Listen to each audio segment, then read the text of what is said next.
What's up everyone and welcome back to the MMA Insight. Jiri Procházka just slammed Tom Aspinall for quitting after the infamous eye poke. And in true Jiri fashion, he didn't hold back. Speaking on Michael Bisping's podcast, the former light heavyweight champ said that a real warrior keeps fighting no matter what, as long as they can still move. That bold statement quickly set the MMA world on fire, especially since many fighters and fans have been defending Aspinall for choosing not to continue. But Jiri stood firm, saying it's simply how he views the warrior spirit. Pain and adversity are part of the path. That wasn't the only headline from his wild interview. Jiri also made it clear that he wants a trilogy fight with Alex Pereira, and this time, he's confident he wins, if he gets a full camp. According to him, both previous fights were far from ideal. The first came on short notice, and in the rematch, he was battling a staph infection. Still, he refused to pull out because, in his words, it was a title fight, and that's not my style. Now, Procházka says his focus is to bring the light heavyweight belt back to the Czech Republic before even thinking about a potential move to middleweight. And of course, the interview wouldn't be complete without a classic Jiri moment. He laughed while admitting that he sometimes trains completely naked in his forest dojo, saying he loves the feeling of contrast between the cold river and the hot sauna, calling it a natural balance for both body and spirit. Let's take a look at what he said about the eye poke situation. What is your opinion on this whole poking people in the eye situation? What do you make of all of this? Like, my opinion, I want to finish the fight. I want to win. I want to win the fights. I don't know how.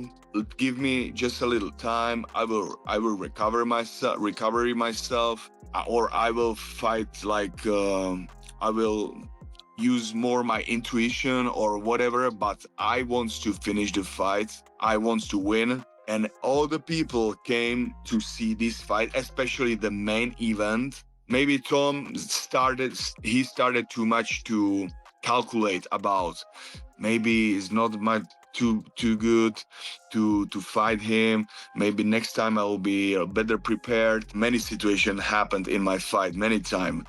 Eye poke or kicks to the balls or whatever. Every time, like some bullshit things.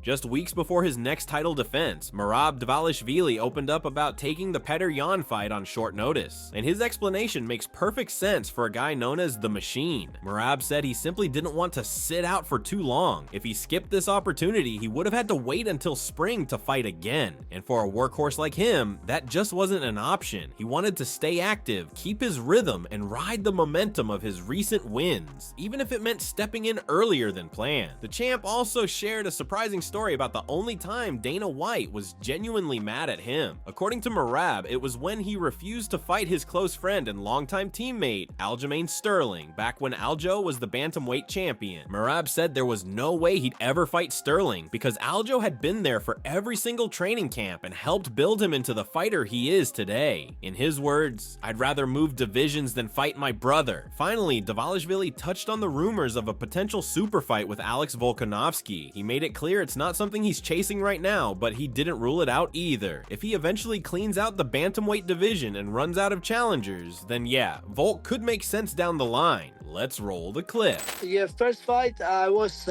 nervous, stressful, it was like another pressure to fight against Petr Yan, and now I'm more mature, I think I'm comfortable now, but I don't want to be too comfortable because I'm sure Petr Yan will fix his mistakes, what he made in the first fight. The biggest mistake he don't respect me in the first fight. He was thinking I wasn't able to do anything against him, Whatever I was better at, I'm sure he will fix it, and I have to be even better version. That's what happened against Sean O'Malley when Sean O'Malley mentioned he should be 70% better, and I tell myself if he's 70% better, I have to be much better than him. That's the goal to against Petr Yan, just show even more myself and my more good techniques and stuff like that.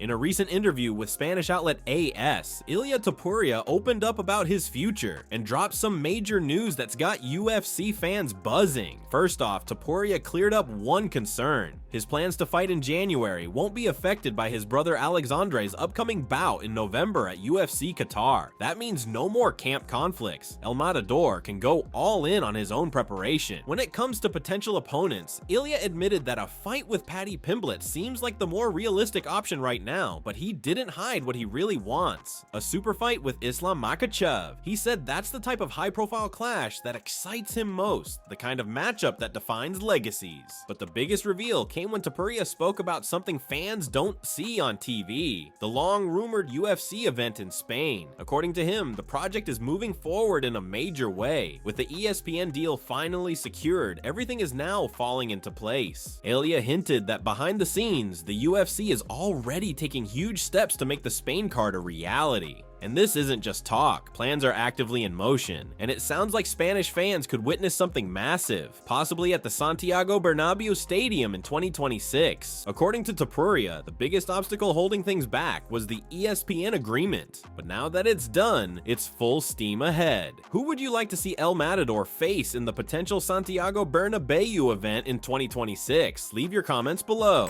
Mucho más firmes de las que se han estado dando. We're taking steps bigger and stronger than anyone might imagine. The plans for the UFC at the Bernabeu are much further along than what people have been hearing on TV. Last year there were obstacles because of TV agreements, but now everything is moving forward faster than ever. Every step brings a clearer picture, and it's looking more real with each passing day. I wish I could tell you the exact date and the full fight card right now, but I don't have that yet. Still, this is huge progress, and one day soon, it's going to happen. For now, we focus on the events in front of us, but the UFC at the Bernabeu will happen. It's just a matter of time. Trust me. This is going to be monumental.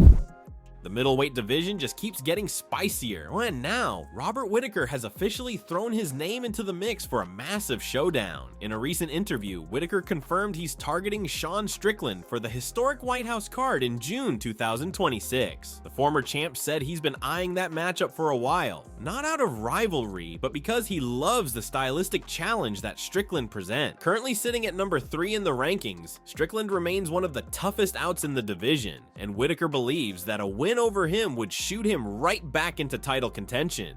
Fans are already hyped, calling it a dream matchup. Two elite strikers with iron chins, relentless pressure, and no hesitation to brawl. Meanwhile, on the Meccano and Burns podcast, the hosts discussed what could be next for current champ Dricus du Plessis, and their pick was none other than Brendan Allen. Allen is coming off a massive win over Renier de Ridder, and he's made it clear he's not here to just climb the ranks. He's aiming for gold. He's even vowed to give Khamzat a run for his money once he gets the chance. Still, as the host pointed out, Allen likely needs another win or two before he's in title contention, especially with a stacked middleweight division featuring killers like Fluffy Hernandez, Dricus du Plessis, Sean Strickland, and Robert Whittaker all battling for the top. It's safe to say, the road to the belt at 185 pounds has never looked more exciting. Now let's hear what the Brazilians had to say. It will be Brendan Allen versus Dricus du Plessis. That's a good fight. And there's a lot of history there, back and forth, you know. Bro, Brendan hates this guy That's what I'm forever. saying. He's been talking